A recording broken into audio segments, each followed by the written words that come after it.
राधे कृष्ण राधे कृष्ण। अष्टसप्ततितम दशकम। बलराम जी का विवाह तथा श्री कृष्ण जी का विप्र द्वारा संदेश पाकर रुक्मणी स्वयंवर में कुंडिनपुर जाना।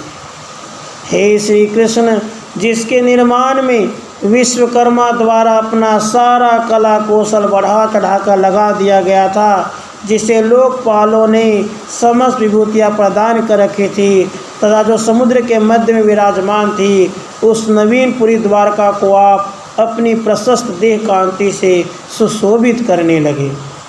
भूपाल रेवत ने ब्रह्मा जी की आज्ञा से अपनी कन्या रेवती बलराम जी को दे दी थी। तब आपने हर्षपूर्वक एकत्रित हुए यादवों के साथ उस महान विवाह उत्सव को संपन्न किया। हे श्री कृष्ण, उसके बाद विदर्भराज की कन्या रुक्मणी को, जो आप में अनुराग रखने वाली थी, अकेला उसका सहोदर भाई रुक्मी चेदीराज शिशुपाल को देना चाहता था, क्योंकि अपने अज्ञान के कारण वह असाधु चेदीराज का ही आश्रय ले रहा था। बहुत दिनों से आप में अनुराग रखने वाली बालिका रुक्मणी सहसा अपना मनोरथ भंग होते देखकर व्याकुल हो उठी। तब उसने कुटिल काम मिलने के अभिलाषा द्वारा सृष्ट अपनी व्याकुलता को आपसे निवेदन करने के लिए एक ब्राह्मण को आपके पास भेजा। तब वे ब्राह्मण कुमार भी आपके उस नगर में, जिसमें दुर्जनों का प्रवेश पाना कठिन है, शीघ्र ही जा पहुँचे। वहाँ भवताप को हरण करने वाले स्वयं आप द्वारा सादर पूजित होने से उन्हें परम आनंद प्राप्त हुआ।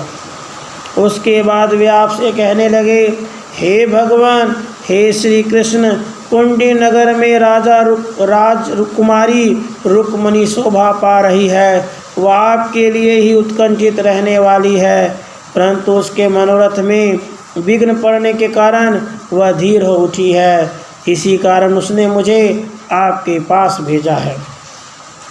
जगत के एकमात्र अधीश्वर उसने यूँ कहा है, हे करुणा सागर, मैं आपके गुणों द्वारा पहले ही हर ली गई हूँ, परंतु इस समय चेदीराज शिशुपाल मेरा हरण करना चाहता है, अतः मेरी रक्षा कीजिए। यदि आप मुझ असहाय की उपेक्षा कर देंगे तो मैं तुरंत ही प्राण त्याग दूंगी। इस प्रकार सुंदरी रुक्मणी के वचनों द्वारा इस सुहृद ब्राह्मण ने अपने आपके हृदय को अतिशय स्नेह कातर बना दिया। तब आप इन ब्राह्मण से बोले, हे सखे, मेरी अभिलाषा उससे भी अधिक है, इसलिए हे विप्र, मैं वहां आकर राजाओं के देखते देखते उस कजरारे नेत्रों वाली प्रेतमा रुक्मणी को हर लाऊंगा। उसके बाद आनंद मग्न हुए उस ब्राह्मण के साथ रथ पर सवार होकर आप तुरंत ही कुंडिनपुर को चल दिए। हे श्री कृष्ण, हे परमेश्वर, आप भी मेरी सारी आपत्तियों को क्षीण कर दीजिए। इति रुक्मणी स्वयंवरणम अष्टसप्ततितम दशकम समाप्तम। राधे कृष्णा राधे कृष्णा।